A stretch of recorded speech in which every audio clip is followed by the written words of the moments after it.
समंदर को सहरा में लाकर इंजॉय करवाने वाला दुनिया का ये पहला मुल्क कुवैत है। इस मुल्क की आबादी तकरीबन 4.5 मिलियन है, जिसमें से 3 मिलियन से भी ज़्यादा आबादी इस मुल्क के दारुल हुकूमत कुवैत सिटी में रहती है। क्योंकि ये मुल्क ज़्यादातर सहराई इलाके पर मुश्तमिल है, जहाँ पर ना तो बिल्डिंग्स बनाई जा सकती हैं और ना ही पानी का कोई ख़ास इंतज़ाम है। इसलिए इस मुल्क की ज़्यादातर आबादी समंदर के करीब लगने वाले इलाकों में ही रहती है और इसकी ये कॉस्ट लाइन तकरीबन 105 मील के बराबर है। लेकिन आबादी के बढ़ने की वजह से ये कॉस्ट लाइन भी कम होती जा रही है। तो कुवैत ने सोचा कि क्यों ना समंदर को ही सहरा में लाया जाए। इस मकसद के लिए इन्होंने अल खैरान इलाके में सबा अल अहमद सी सिटी के नाम से एक अजीम शान प्रोजेक्ट लॉन्च किया, जिसमें समंदर के पानी को मुख्तलिफ चैनल्स की मदद से सहरा में इस अंदाज से लाया जाएगा कि फिर इसके करीब लगने वाली जगहों में एक ऐसी लग्जरी बिल्डिंग्स और कमर्शियल इलाके और प्राइवेट बीचेस बनाए जाएंगे कि लोग इन बीचेस और प्राइवेट विलास को ख़रीद कर अपनी बेहतरीन लग्जरी लाइफ समंदर के किनारे गुजार सकते हैं। जैसा कि दुबई ने समंदर में पाम जुमेरा और दीगर बड़े प्रोजेक्ट्स और कामयाब प्रोजेक्ट्स बनाए हैं।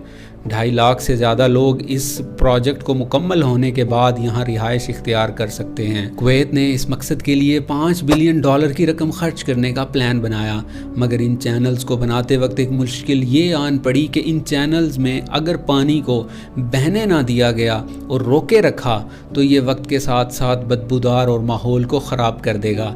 इसलिए ज़रूरी था कि पानी को वक्त के साथ साथ तब्दील किया जाता रहे या फिर कोई ऐसा सिस्टम बनाया जाए कि पानी एक तरफ से दाखिल हो और सारे चैनल्स में से बहता हुआ दूसरी तरफ से समंदर में चला जाए।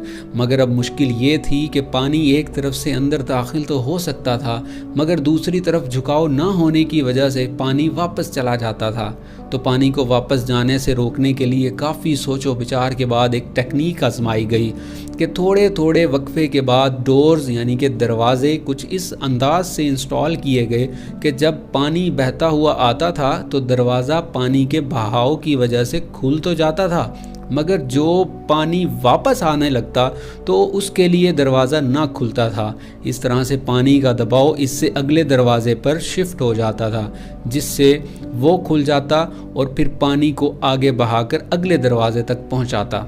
ये तजुर्बा कामयाब रहा और इस पर अमल दरामद भी किया गया। ये प्रोजेक्ट 2016 से शुरू किया गया था और कुवैत ने दुबई के तर्ज पर विजन 2030 के तहत इसको 2030 तक मुकम्मल करना है। इसका एक फ़ेज़ मुकम्मल होकर एक्टिव भी हो चुका है और ऊपर से देखने पर यह इंतहाई दिलकश और ख़ूबसूरत मंजर पेश करता है। यहाँ पर टॉप क्लास की कमर्शियल मार्केट्स और प्राइवेट लगून भी बनाए जा रहे हैं, जो कि रहने के तौर तरीक़ों को एक एडवांस लेवल पर ले जाएंगे। आप अपने प्राइवेट बीच पर बैठकर सहरा में समंदर और उसके पानी से लुत्फ़ अंदोज़ हो सकते हैं।